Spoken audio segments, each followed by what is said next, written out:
உலக ஆஸ்தி.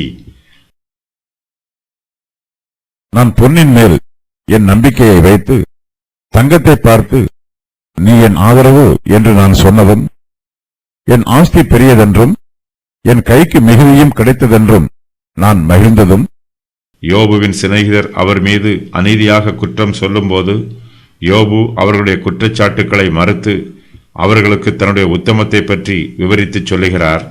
யோபு தன்னை பற்றி 4 காரியங்களை சாட்சியாக சொல்லுகிறார். இவை அவருடைய உத்தமத்திற்கு எடுத்துக்காட்டுகளாகும். அவர் எப்படி இருந்தார் என்பதையும் அவர் என்ன செய்தார் என்பதையும் அவருடைய வார்த்தைகள் விவரிக்கிறது.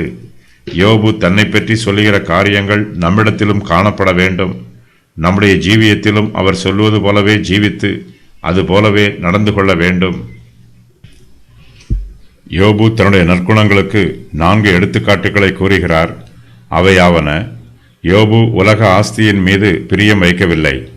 யோபுவினிடத்தில் விக்கிரக ஆராதனை காணப்படவில்லை. யோபுவினிடத்தில் பிறரை பழிவாங்கும் சுபாவம் இல்லை. யோபு அந்நியரை உபசரிக்கிறார். உலக சிநேகம் தேவனுக்கு விரோதமான பகை. யோபு உலகத்தின் மீதும் உலகத்தில் உள்ள ஐஸ்வர்யத்தின் மீதும் ஆசை வைக்கவில்லை. யோபுவின் இருதயம் உலகத்தால் கரைபடாமல் சுத்தமாய் இருக்கிறது. யோபு மிகப்பெரிய ஐஸ்வர்யவான். அவருக்கு ஐஸ்வர்யம் மிகுதியாய் கிடைத்திருக்கிறது. ஆனாலும் யோபு தன் ஐஸ்வர்யத்தின் மீது நம்பிக்கை வைக்கவில்லை. தன்னுடைய ஆஸ்தி பெரியது என்றும் தன்னுடைய கைக்கு மிகுதியான ஐஸ்வர்யம் கிடைத்திருக்கிறது என்றும் யோபு ஒருபோதும் மகிழ்ச்சி அடைந்ததில்லை. யோபு பொன்னின் மீது நம்பிக்கை வைக்கவில்லை. அவர் தங்கத்தை பார்த்து நீ என் ஆதரவு என்று சொல்லவும் இல்லை. ஐஸ்வர்யத்தை திரளாய் சம்பாதித்து அதன் மீது நம்பிக்கை வைக்காமல் இருப்பது மிகவும் கடினமான காரியம். ஐஸ்வர்யவான்கள் பொதுவாக தங்களுடைய ஐஸ்வர்யத்தின் மீது நம்பிக்கை வைத்துத்தான் கெட்டுப்போகிறார்கள்.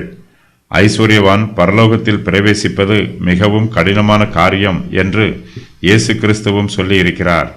அப்பொழுது இயேசு தம்முடைய சீஷர்களை நோக்கி, ஐஸ்வர்யவான் பரலோகத்தில் பிரவேசிப்பது அரிது என்று மெய்யாகவே உங்களுக்கு சொல்லுகிறேன். மேலும் ஐஸ்வர்யவான் தேவனுடைய ராஜ்யத்தில் பிரவேசிப்பதை பார்க்கிலும் ஒட்டகமானது ஊசியின் காதிலே நுழைவது எளிதாயிருக்கும் என்று உங்களுக்கு சொல்லுகிறேன் என்றார். மத்தேயு 19:23-24.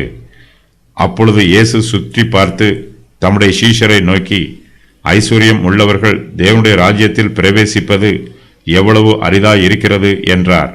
சீஷர்கள் அவருடைய வார்த்தைகளை குறித்து ஆச்சரியப்பட்டார்கள். இயேசு பின்னும் அவர்களை நோக்கி, பிள்ளைகளே, ஐஸ்வர்யத்தின் மேல் நம்பிக்கையாய் இருக்கிறவர்கள் தேவனுடைய ராஜ்யத்தில் பிரவேசிக்கிறது எவ்வளவு அரிதாய் இருக்கிறது.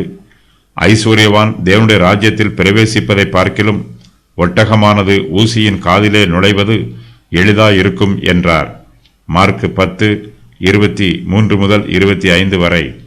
யோபு பேராசைப்படவில்லை. பொன்னின் மேல் தன் நம்பிக்கையை வைக்கவில்லை. தங்கத்தை தன் ஆதரவு என்று சொல்லவில்லை. தன் ஆஸ்தி பெரியதென்று மகிழவில்லை. தன் கைக்கு மிகுதியும் கிடைத்தது என்று மகிழவில்லை.